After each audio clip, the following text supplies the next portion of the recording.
আসসালামু আলাইকুম viewers, welcome back to my channel. Eid মোবারক। বেরিয়ে পড়লাম, মনে করলাম ঈদের ছুটিতে একটু ঘোরাঘুরি করবো। আর এখানে একটা আইসক্রিম পার্লারে চলে আসছি। এখানে তারা কয়েকটি ফ্লেভার মিক্স করে আইসক্রিম দেয়। প্রায় মাঝে মধ্যে স্পেশালি ঈদের ছুটিতে আমরা একসাথে আসি এই আইসক্রিমটা কয়েকটা ফ্লেভারের মিক্স আইসক্রিমটা খাওয়ার জন্য। তো এখানে আইসক্রিমটা তৈরি করছে বলতে কি কয়েকটা লেয়ার মিক্স করে দিচ্ছে, এক একটা ফ্লেভার এক এক রকম।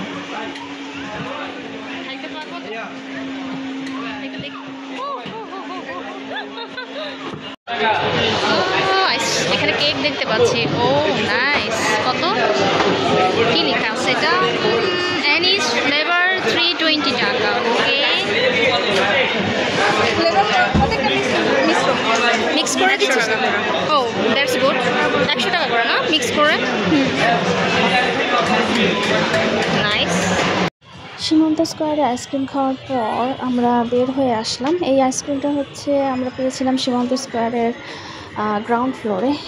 সীমান্ত স্কোয়ার থেকে বের হয়ে একদম ফ্রন্টে হচ্ছে কিডস জোন। এখানে বাচ্চারা খেলাধুলা করছে, ঈদের ছুটিতে ঘুরতে আসছে, খেলাধুলা করছে।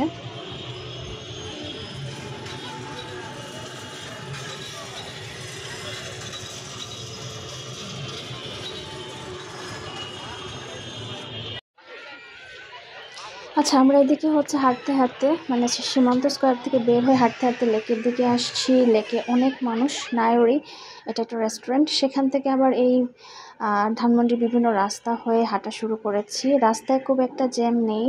যারা বের হয়েছে সবাই মোটামুটি ঘুরতে বের হয়েছে বা খুব একটা ইম্পর্টেন্ট কাজ থাকলে সেজন্য বের হয়েছে। এখানে রাস্তাঘাট মোটামুটি ফাঁকা। সব অফিস, আদালত, স্কুল, কলেজ যেহেতু বন্ধ, যাদেরকে দেখা যাচ্ছে বাইরে তারা ঘুরতে বের হয়েছে। আমার ক্যামেরার ঠিক ডান পাশে ভিডিওর দেখেন এসটিসির শোরুমটা দেখা যাচ্ছে। আমি একটু জুম করে দেখাচ্ছি। আচ্ছা, এখন আমরা আসলে হাঁটতে হাঁটতে যাচ্ছি। মেডিনোভার অপোজিটে একটা কোল্ড কফির স্ট্রিট স্টল আছে। তো ওখানে হচ্ছে আমরা সবসময় সব ঈদে প্রত্যেক সময় আমরা ওইখান থেকেই কোল্ড কফিটা খাই। তো এখন আপাতত ওদিকেই যাচ্ছি। এবার চলে আসলাম আমরা কোল্ড কফি খাওয়ার পর বিএফসিতে। আমাদের সাথে একজন একটা পার্সেল নেবে, বার্গারের পার্সেল নেবে। এখানে বসে তো খাওয়া পসিবলই না, অনেক গ্যাদারিং ছিল ঈদের টাইমটাতে। এই সময়টাতে অনেক গ্যাদারিং থাকে। তো সে পার্সেলটা নিয়ে বাসায় চলে যাবে। আপাতত আমরা বসে গল্প করছি আর পার্সেলের জন্য অপেক্ষা করছি। একটার পর একটা পার্সেল তারা দিচ্ছে। তো নাম্বারও দিয়ে দিয়েছে, একটা টোকেন নাম্বার। ওই টোকেন নাম্বার দিয়ে ডাক দিলেই হচ্ছে তার পার্সেলটা নেবে। আমরা বসে বসে ওয়েট করছি। যাই হোক, আজকে দিনটা ভালোই কাটলো। সবাই ভালো থাকবেন। ঈদ মোবারক।